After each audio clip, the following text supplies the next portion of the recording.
What's going on, guys? It's Nick here, back with another video. I've completed 100 drafts so far this summer, so today we're going to take a look at my 5 most rostered players at each position and talk about why I've been drafting them so much. We'll start off with quarterback, where my most rostered player is Kyler Murray. Kyler is the 8th quarterback off boards this season, and he's finished no lower than 12th in points per game throughout his career.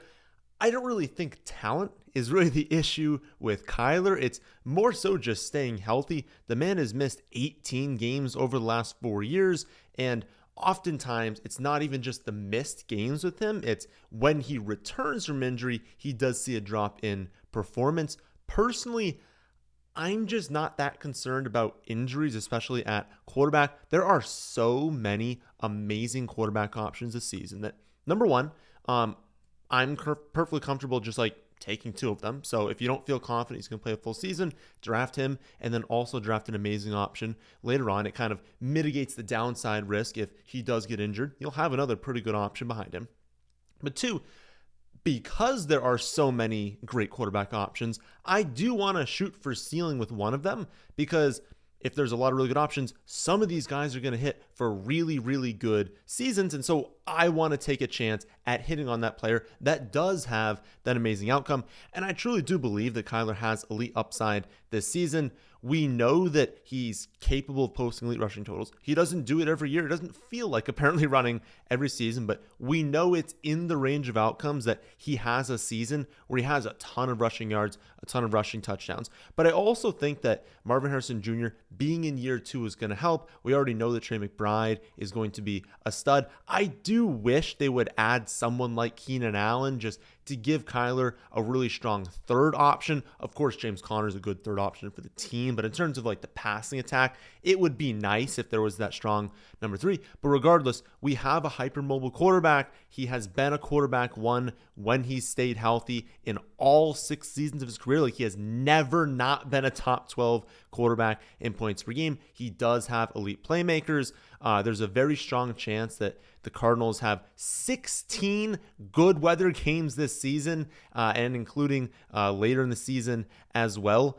We talked about a lot with the Lions last year, being like, I don't know how many people recognize that the Lions play like 1 indoor game like all the way through the end of the fantasy playoffs. Like, it was like, I think week 17 was like their second outdoor game or something last season.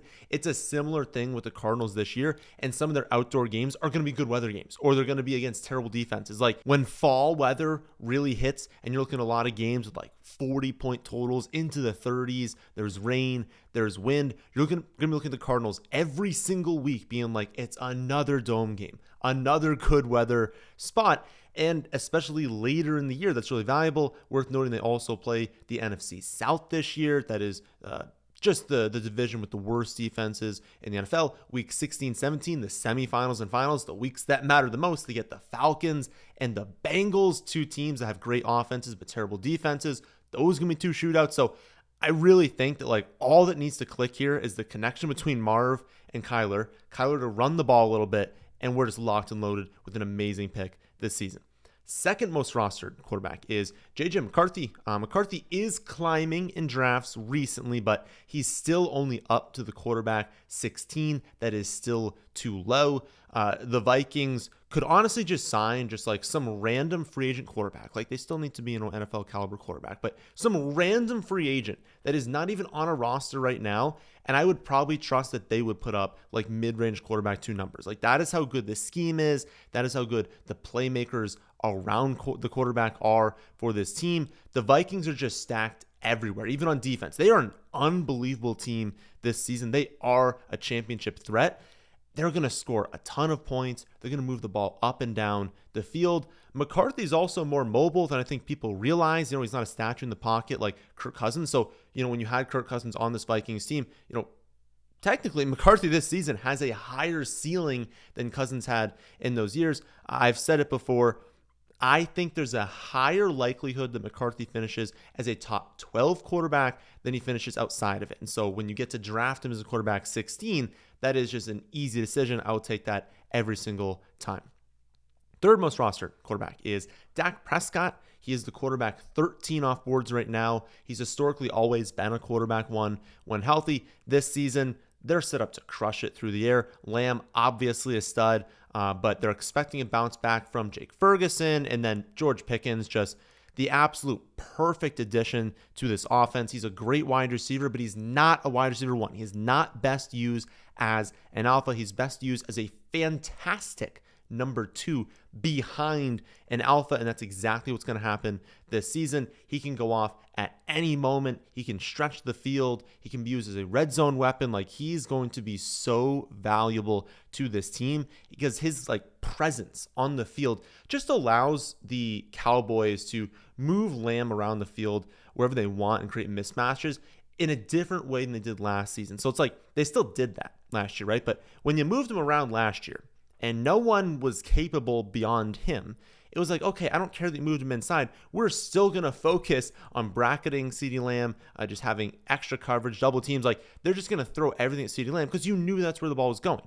But now you move him on the inside, you move him on the outside, you create these mismatches, but you also have George Pickens. You're like, okay, we can't shift too much safety help over to Lamb because I'm terrified of Pickens downfield. And he's not like an elite route runner, but he's still a good enough route runner to beat man coverage. So it's just an amazing pairing that they're going to have there. It's going to open everything up, even for Ferguson as well, who we'll get to. I just think the offense overall is going to be so much better having Pickens there. But you also look at the ground game. They don't have anything in the ground game, right? They've got a bunch of no ones. Hopefully Jaden Blue's going to be something, but their ground game is not going to be how they win games. Their defense is going to be worse than expected. They play in the dome, so we've got plenty of those good weather games.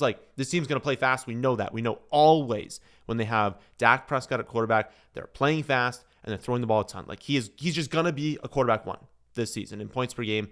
And I don't really care about the hamstring because it's sure, if he was a mobile quarterback, I'd be like, oh, well, the mobility is going to be impacted early in the season.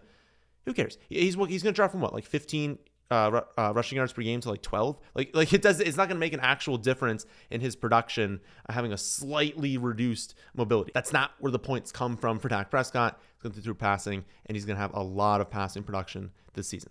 My 4th most rostered quarterback is Patrick Mahomes. This one surprised me a little bit, but thinking about it more, it does make sense. No one in the world thinks that Mahomes has dropped off, right? No one actually thinks, oh, he's cooked, he's too old, he's not good anymore. Nobody thinks that. And if they do, they're being ridiculous, right? But if you look at his ADP, he's been the quarterback 1, 3, 1, 2, and then 6 this season. So you are getting a really, really good discount because he's coming off 2 mediocre seasons as the quarterback, 8 and 12.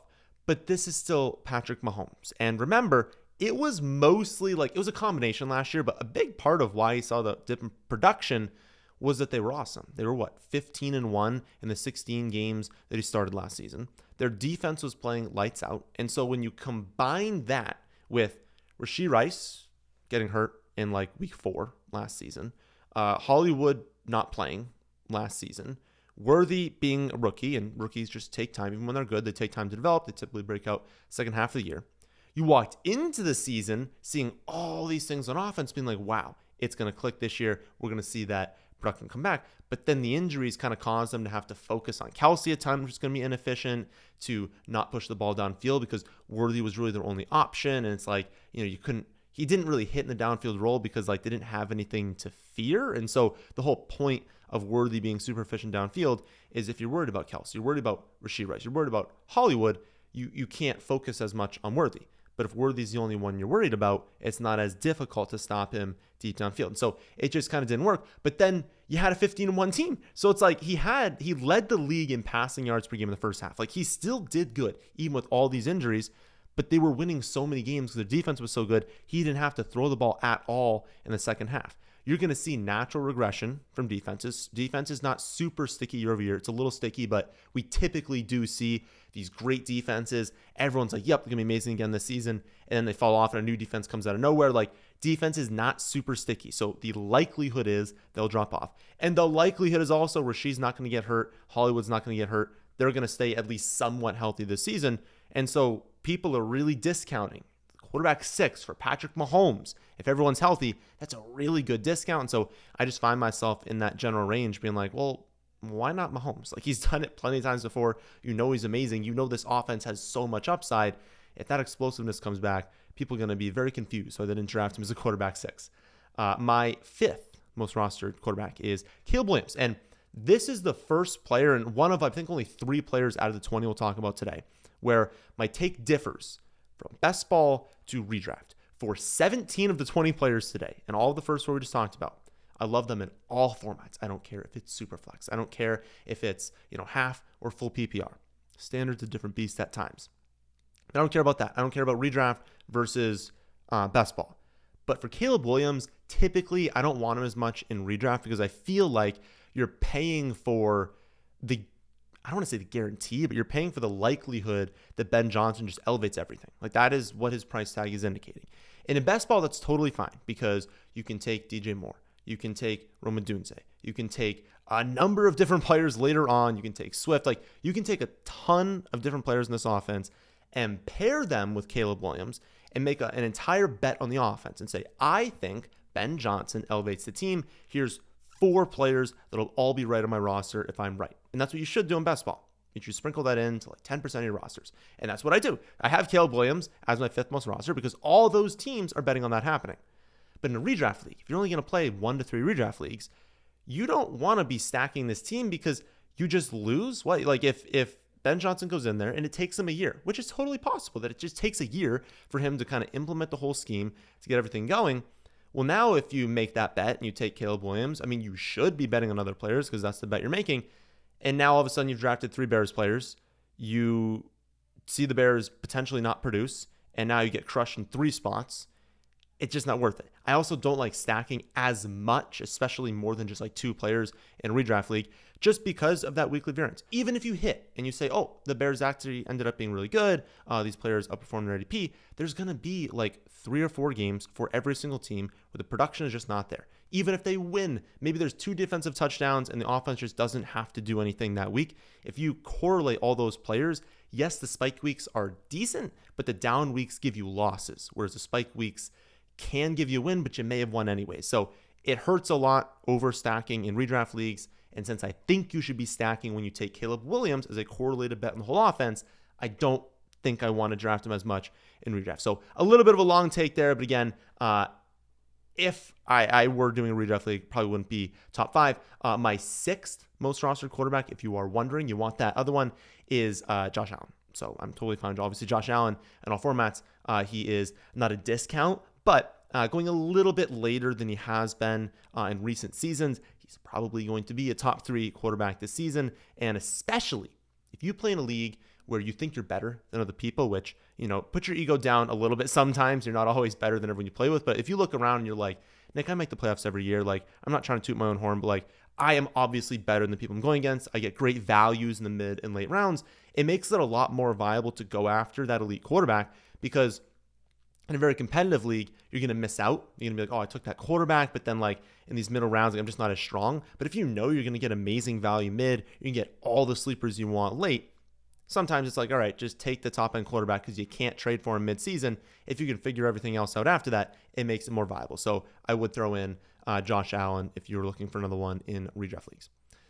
At running back, most rostered running back is MarShawn Lloyd. That should be of no surprise to anyone. I've talked about MarShawn Lloyd a million times. He is my favorite sleeper this season. He is my favorite last round running back, like the last running back onto your team. Throw MarShawn Lloyd in there. I think he's going to be a great pick this season, and he's always there in the final 2 rounds unless you're in like a 16-team league with deep benches. Like, he's always going to be there in the final round, so pretty easy to load up on him. That's why I have so much. I just think the Packers offense is going to be elite again this season, and while Jacobs is still for sure the locked-in starter, I do think that MarShawn Lloyd is just going to mix in more than people think, and that he does carry obviously the league-winning contingent upside if Jacobs were to get injured. He's a player that I think is going to rise a lot once camps open because he's one of those flashy players, right? Like, the boring players who get those like 7-8 yard receptions a ton. That it's like, oh, like here's a nice 3-yard out from Demario Douglas. Like, Demario Douglas is not a player that's ever going to really rise from camp, but Lloyd is. It's going to be like, oh, here's another 60-yard touchdown from MarShawn Lloyd.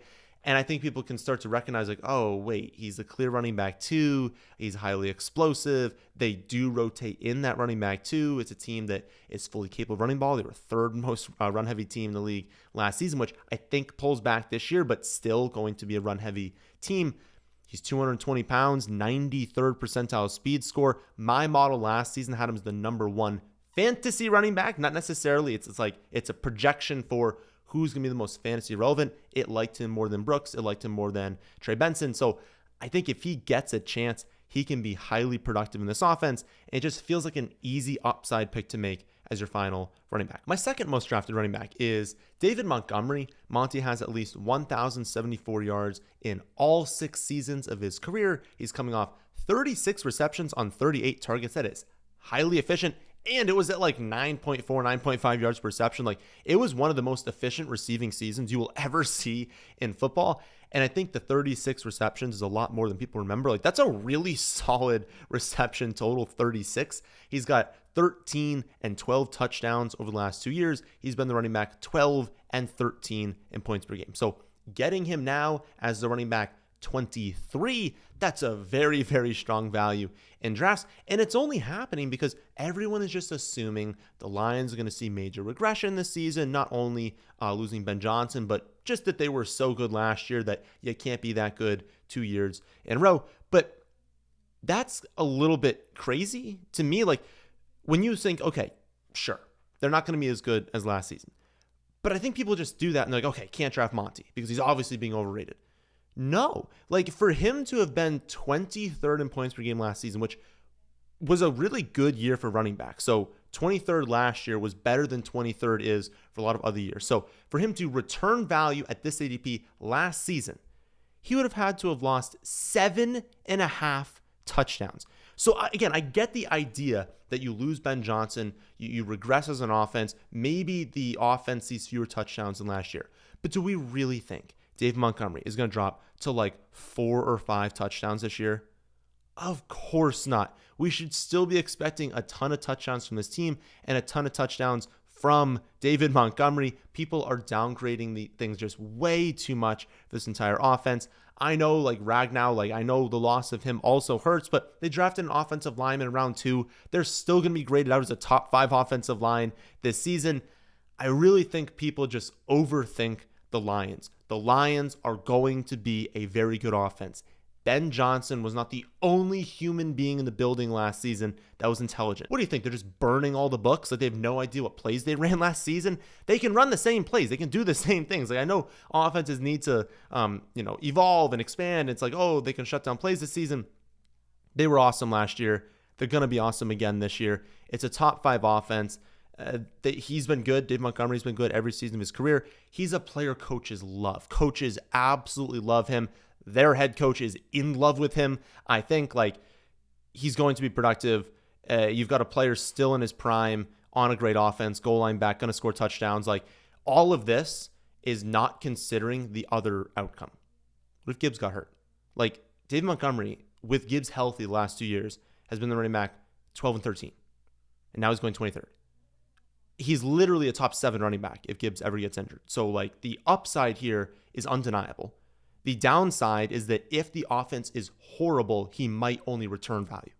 Like he's a phenomenal pick in drafts.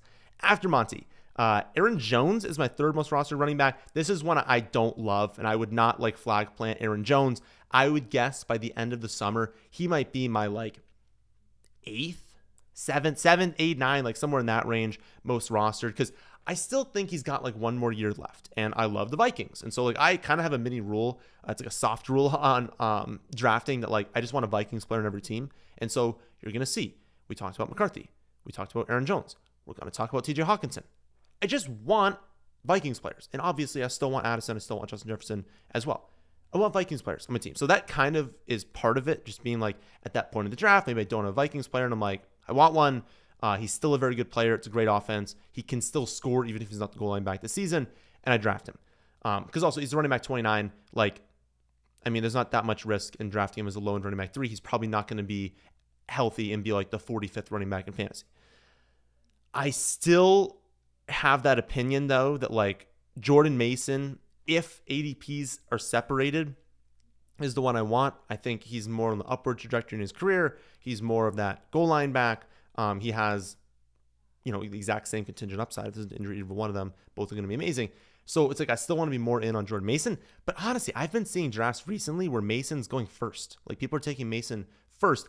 And at that point, I'm like, okay, I still got to go after Aaron Jones. So I don't know. It just becomes a thing where I just see his name and I keep taking him. So it's not me flag planting him. He's probably the player I have the least confidence in this video. But I always come back to the fact that it's a great offense. I think he still has 1 year left. He'll have receiving upside. And realistically, he's being drafted as like a mid-range running back 3. How much, downside risk is there with Aaron Jones on a great offense, indoors a ton of games, as a mid to low end running back 3? Because he's falling, so he'll soon be a low end running back 3. I don't see a lot of downside risk, and so I like drafting running backs in that general range where like Monty and then a little bit later Aaron Jones goes, where I'm like, what is the worst case scenario here? We know they're good players. We know that they still have a little bit of time left in their careers. There's just not that much downside risk in Aaron Jones this late. 4th most drafted running back is Joe Mixon. He's the only player with at least 1,250 yards in each of the last 4 years. That is tight ends, that is running backs, and that is wide receivers. No player has at least 1,250 scrimmage yards in the last 4 years. All of them. Only one. Joe Mixon. And in those years, 16, 9, 12, and 12 touchdowns. He has been awesome. He has been absolutely incredible. He's been able to stay like mostly healthy. He has these like little injuries that happen, but for a running back that sees as many touches as Joe Mixon has, to have 1,250 yards in 4 straight years with at least 9 touchdowns in every year, 12 plus in 3 of 4, and you're getting that as a low-end running back 2 in drafts. Like, I know people just hate the Texans' offensive line, and they're scared that, there's not really that much improvement to it. They said last year kind of like the vibes in the locker room weren't very good, and that's improved this season. I don't know how much I buy into that, but I would say the more point there is like, it can't be worse. They were a very bad offensive line last year. They're optimistic going into this year, and I just don't see how you can say he's produced so good in the past. What is changing this season to where we're viewing him as a low-end running back 2? Nick Chubb is not really a concern. Like, I just don't think he's got anything left at this point in his career. Woody Marks can probably steal a couple passing down snaps, but like we do this every year with Joe Mixon. Like we're always like, oh, here's a reason we should fade him. And then he goes out there, has 1,250 plus yards, scores double-digit touchdowns, and we're confused why we faded him. We're like, wait, that was kind of a stupid excuse to fade him. Like Woody Marks, we really think like I am okay with Woody Marks in like late dynasty in a full PPR league, but like he's not taking the job of Joe Mixon. He's another player like Dave Montgomery. Coaches love Joe Mixon. If anything, again, Texans going to have a better offensive line this season. If anything, they underperformed last year. The Texans were not that good of an offense. They're probably going to score more touchdowns this year. And since 2018, Mixon has been the running back 9, 17, 11, 4, 8, 13, and 9 in fantasy points per game. He's played at least 14 games in 7 of 8 seasons in his career. And again, I don't think he's cooked yet. He's just turning 29 later this month. And so the age cliff is not something I'm concerned about this season. I think it's a big discount getting him as a running back 19 in drafts. My 5th most drafted running back is Bijan Robinson. This one is fairly self-explanatory. He unlocks that great hero RB build that has just proven optimal over time. It's just a really good strategy to lock in that running back 1, go heavy at whatever you want, whether it's wide receiver. I think this year it makes sense to go wide receiver because of the drop off, but whether it's wide receiver, tight end, quarterback, like just building a really strong team around that hero, he unlocks that build. He's 23. That's like one of the peak years for league-winning seasons at running back. He's highly explosive. He's great in the receiving game. We know the offense is going to be improved this season. We know they're going to have an above-average offensive line. He plays in a dome. His defense is really bad. So, typically you're like, oh no, for running back, they're going to win as many games. But they play in such a bad division that they are still going to win some of those games and shootouts. And he's a running back that can rack up 70, 75 receptions. It's so easy. He's going to be a great pick. There's really nothing bad you can say about Bijan. He makes all the sense in the world taking him in the early first round. At wide receiver, my most and second most drafted players are Rashid Shaheed and Darius Slayton. These are the other 2 that I was alluding to before, like Caleb Williams, where I much prefer them on a site like Underdog. So those are the 3 players among the 20 we talk about today that I'm just not in love in redraft leagues just because like Shaheed, Slayton, they're highly explosive players, but they're on bad offenses. And so I'm really just not sure that we're ever going to be able to trust them. Like, do we think even in the flex spot of like a standard like 12 team league, 2 running back, 2 wide receiver, 1 flex, do we think we're going to trust them every week? As you expand into like 14 team leagues, maybe get a 3rd wide receiver in there, 2nd flex spot, now we can start to talk and be like, okay, like in that 4th, I guess, wide receiver role, could you see them producing? Certainly, but for most of you, you play in either, a standard setup or like 10 team leagues as well. And in those formats, it's like, I do think it's kind of unlikely you'll actually be able to rely on them every single week. And so for me, again, they would not be my top roster players. I would still draft them. I wouldn't like avoid them. But in terms of talking about my 5 most drafted wide receivers, they probably wouldn't make the list in a redraft league. But on Underdog, again, they're super undervalued. Wide receivers 55 and 79. They each do carry a 100-yard and a touchdown upside every single week. And in my opinion, both are locked into a lot of snaps this season. Again, quarterback play is an obvious concern for both of them, but that's why the ADP is lower. Like if they're both playing with, Joe Burrow, then of course they'd be going a lot earlier in drafts. 3rd most rostered wide receiver is Marvin Harrison Jr. Probably shouldn't come at too much of a surprise given Kyler's my number 1 quarterback, given the way I've talked about the Cardinals this season. I just really think people are being too hard on Marv here. Like Matt Harmon over reception perception, he does a great job charting the wide receivers every year. He charted him at only 1 route at a below average success rate. He cleared the 70th percentile versus man, zone, and press coverage. He was being double teamed at a top 3 rate in the league. This is all as a rookie. And honestly, look at his stat line. 62 for 885 yards, 8 touchdowns. That is not a bad rookie season. It is slightly better than his dad did. Everyone's like, oh, he's only being drafted early because of his dad. Okay, he beat his dad as a rookie. His dad was 2 years older in his rookie season. Like, I don't know. I feel like there's some narrative out there that he was some massive bust when in reality, he proved last season. He's a phenomenal route runner. He can beat man, zone, and press coverage. He runs the type of routes that unlock elite fantasy seasons. He's great with the ball in his hands. He's the focal point of his offense. The only thing is the coaching staff. Like they just need to be more creative in how they use him. They need to design more plays to just get him the ball in space. Like get him the ball where it's like, it's not just him winning on a route because he can do that. But what do I say all the time? The best offensive coordinators know that. Sean McVay knows that Puka Nacua is phenomenal and can win on his own. But he becomes a cheat code when you scheme him open and get him free routes. That's what they need to do with Marvin Harrison Jr. And if they do, the ceiling is unbelievable for this offense. And if they don't, I think drafting him as a wide receiver too, he'll still probably return value at the ADP. My 4th most rostered wide receiver is Michael Pittman Jr. He is egregiously mispriced, especially at the beginning of summer. He's going even later. But even right now, people have started to figure it out a little bit. So he's been climbing, but his ADP still makes no sense. He's the 50th wide receiver off boards. That is a joke. He was a wide receiver 25, 29, and 19 in points per game heading into last season. Then he breaks his back to start the year, somehow plays through it. You listen to reports out of that locker room and they're like, man, I don't know how he did it. The man had a broken back all year, was in severe pain. Probably like 95% of players end their season, get surgery, and no one would have questioned it.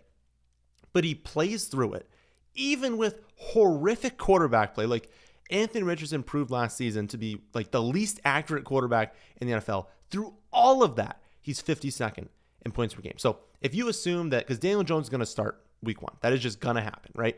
We'll see what happens later on, but Anthony Richardson doesn't win this job back unless he improves passing wise. So unless Daniel Jones has by far the least accurate season of his career, while simultaneously Anthony Richardson does not improve as a passer. And at the same time, Pittman breaks his back again or like breaks his leg and decides to play through that one. Those are the only circumstances where he'll still return value. Like I don't see a world where he doesn't return value because last season was the worst case outcome and he still would have returned basic value where you're drafting him now. But there's close to a 0% chance that all that stuff happens. And so he is one of the best, if not the best pick you can make in drafts. There is an unbelievably high chance that he's going to outperform this ADP. You should be drafting him a ton as the 50th wide receiver off boards.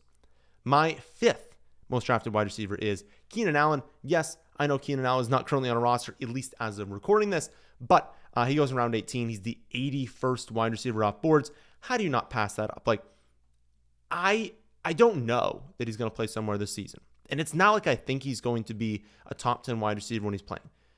But if he does sign somewhere, you know for a fact his ADP is rising 5 or 6 rounds. So it feels pretty irresponsible for guys like Tutu, Jalen Coker, Adonai Mitchell, Troy Franklin, Ray McLeod, Jalen Naylor. Like, for me to draft those guys as my last wide receiver instead of Keenan Allen, really? Like, is there any world where that list of players is like, let's go, it's a weekly wide receiver too, I really hit? Maybe, but it's very, very, very unlikely. All that has to happen for Keenan Allen is for him to sign on a team. And I kind of went through and I was like, what are the teams that I could realistically see actually wanting him signing to, and like it working out in fantasy?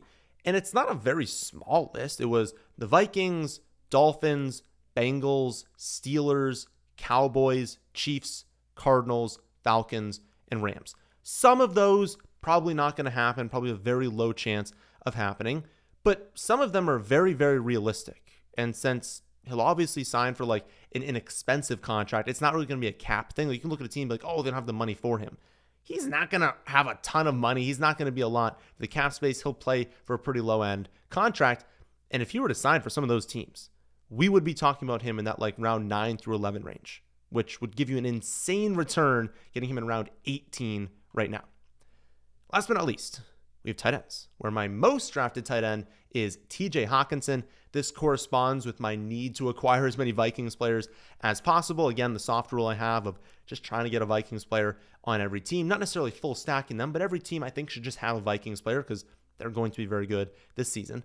I know the data, and I've mentioned this a lot recently, says either early or late for tight end, and that is followed with all of my other tight ends that I've drafted, but I just can't really help myself with Hockenson. Again, I love this Vikings offense so much. Hockenson is one of just a few tight ends that are actually capable of 100 receptions, 1,000 yards. Like, it's not a very long list of tight ends that can do that. Obviously, the results weren't amazing last year. Coming back from the torn ACL, wasn't even healthy for the first half of the season. You weren't expecting a great year from him. But I think the market is like pricing in this knowledge of mid-range tight ends disappointing recently. If you look at the Redraft League ADP of the tight end 6 since 2014, it's been 68th, 77th, 73rd, 70th, 63rd, 63rd, 70th, 55th, 63rd, 71st, and 61st. This year, Hockenson as a tight end 6 is 81st. And so this is the cheapest the tight end 6 has been in over a decade at least, and potentially of like all time in fantasy, the cheapest tight end 6 you will ever find. It's over a round of average discount, which is really nice at that part of the draft. And it comes at a time where the top end is less locked in than it's ever really been, right? You've had Kelsey every single year at the top end of tight end being a locked and loaded top 2 option. You don't have that anymore. We're pretty sure that Bowers, McBride, Kittle are going to be very good, but it's not a guarantee that any one of them is going to be a tight end 1. It's pretty likely that one from the group, but we don't have that number 1. We don't have that Kelsey where it's like, yep, 99% chance he's going to be a top 2 tight end. That is not the case with the top end. So I don't know. Again, I know mid-range tight end hasn't really worked out historically, but it's just really hard to pass up on the ceiling of Hockenson given how confident I am in this Vikings offense being elite this season and the discount you're getting from a tight end in this range compared to what it's cost you in the past. My second most rostered tight end is Jake Ferguson. He's a tight end 16 off boards in drafts, despite being a top 10 tight end in both expected points per game and actual points per game when Dak Prescott's been healthy the last 2 years. No tight end has forced more missed tackles than Jake Ferguson over the last 2 years. And when Dallas, has this bounce back offense this year that I'm expecting them to have, I really think people are going to look back and be so confused. They're going to be like, wait a minute. We allowed Jake Ferguson to be the 16th tight end off boards, and I decided to pass on that? Like, I feel like people just have such short memories and don't remember that Dallas is a great offense when Dak Prescott is healthy. He's going to come back from this injury. He's going to start week 1. He's going to be totally fine.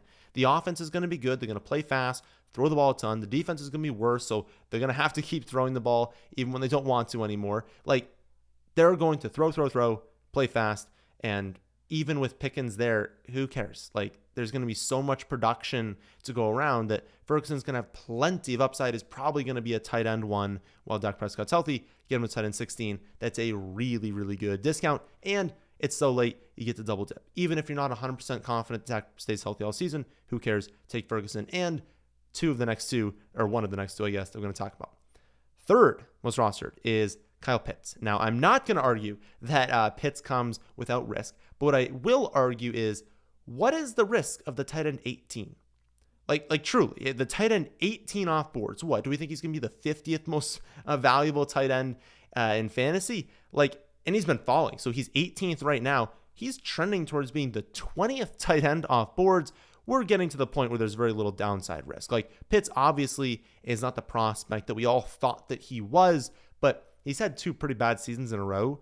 And given his ADP now and his production the last 2 years, it would be totally fine. Like, what he's been doing, which has been highly disappointing, would be what you should expect at his current ADP, if not a little bit better than what you should expect at his current ADP.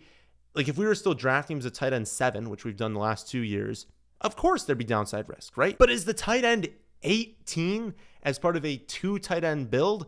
Like, the risk is certainly a lot lower. And like I said with Bijan, the Falcons' defense is terrible, so they'll be throwing the ball a lot. I think Penix will be an upgrade over what Kirk Cousins was last season. They get a ton of easy defenses playing the NFC South. Realistically, it's Bijan, it's London at the top, it's Mooney's a clear number 2. And then what? Ray McLeod, Kadero Hodge, Casey Washington, Jamal Agnew. You think Jamal Agnew is going out there and commanding a ton of targets? Like, there's not a lot of players on this team lining up to take targets away from Kyle Pitts. So again, I'm not expecting some big breakout, but there doesn't have to be some big breakout for him to return value as the 18th tight end off boards.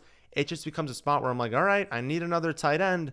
He's just sitting there with a bunch of other guys that we're hoping will be good, but we know are probably not going to be. I don't know. It just makes it pretty easy to click his name going this late. My fourth most drafted tight end is Dallas Goedert. He is the tight end 14 off boards, despite being the tight end 11, 9, 9, 5, 12, and 10 and half PPR points per game over the last 6 seasons, while never getting lucky with touchdowns. I get that he struggled to finish seasons healthy, but again, you gotta stop worrying about that this late in the draft. Who cares if he misses a month? If he's going to exceed value in all the other weeks, like let's say, okay, you only get 12 games. That's more than a month. You get 12 games from Dallas Goedert. Who cares? For those 12 games, you're going to get extra value from what it cost you to draft him. And for the other games, you either start the second tight end you drafted because you waited so long to draft him, you got to take 2, or you find someone on free agency, you stream production, it's really not going to be that bad. And then when he comes back, you go back to getting extra value from where you drafted him. It's truly not a big deal if he misses a few games. And if he doesn't miss any time, he is going to shatter this ADP. I think my favorite combination is Ferguson Goedert. If you can leave a redraft league with Ferguson Goedert, or you can do an underdog draft where you get Ferguson Goedert and then maybe someone late, you wouldn't have to, but maybe someone late if you wanted to. I think that combination is my favorite this season. Before we talk about my 5th most rostered tight end, the 20th player we'll go over today, can we get a like? For those of you who made it this far, this has been a very, very long video to make, so I appreciate all the support for those of you hanging around. All right, 5th most rostered tight end, 20th player we'll talk about today, George Kittle. Debo's gone. Ayuk just not going to be healthy to start the season. The combination of Pearsall, Jawan Jennings has 2 100-yard games in their 80 combined games in their career. George Kittle is an absolute freak of nature. Our research has shown that we should not be worried at all about his age, turning 32 in October. He's still absolutely capable of posting an elite season, and if anything, it's likely that he's going to drop a nuke this year. We know the 49ers are always going to be an efficient offense. If Shanahan just decides to give Kittle a slightly higher target share because he looks around and he's like, well, Debo's gone, Ayuk is hurt, these two are good but have not produced 80 games, 2 games over 100 yards, I think Pearsall's going to step it up. I think Juwan's going to step it up. But I also think Shanahan could just look at this and be like, Kittle, you are the featured weapon in this passing attack this season. And it just happened. Like, how often is the number one tight end fantasy by an entire point per game the tight end 3? By a lot. Like, there's a huge difference in ADP between Bowers and McBride at the top down to Kittle. It's closing because people are starting to recognize this, but George Kittle was the number one tight end points per game last season by an entire point. And now he's third this season in what is less competition than he had last season. It would not be crazy for him to be the number one tight end this season by multiple points per game. And so being able to get him as that tight end 3 is great value. Love doing that to just add some ceiling to my roster. So those are my 5 most rostered players at every single position. If you want to see my exact rankings for both Redraft and Underdog, see them on my website, thefantasyfootballadvice.com. You can also get them for free by signing up for your first Underdog account today using promo code FFA and entering into at least one draft. Do that, and the following morning, I'll email you a login to my website. You'll get my redraft rankings for free, Underdog rankings for free, detailed season-long projections, in-season weekly projections, and in-season rankings. Again, all free, all season long. Is the best deal in the industry. It would be wild not to take advantage. So that'll do it for this one. Thank you all for watching. Please leave a like if you made it this far, and I will see you on Friday to talk about some elite players that I have not been drafting this season.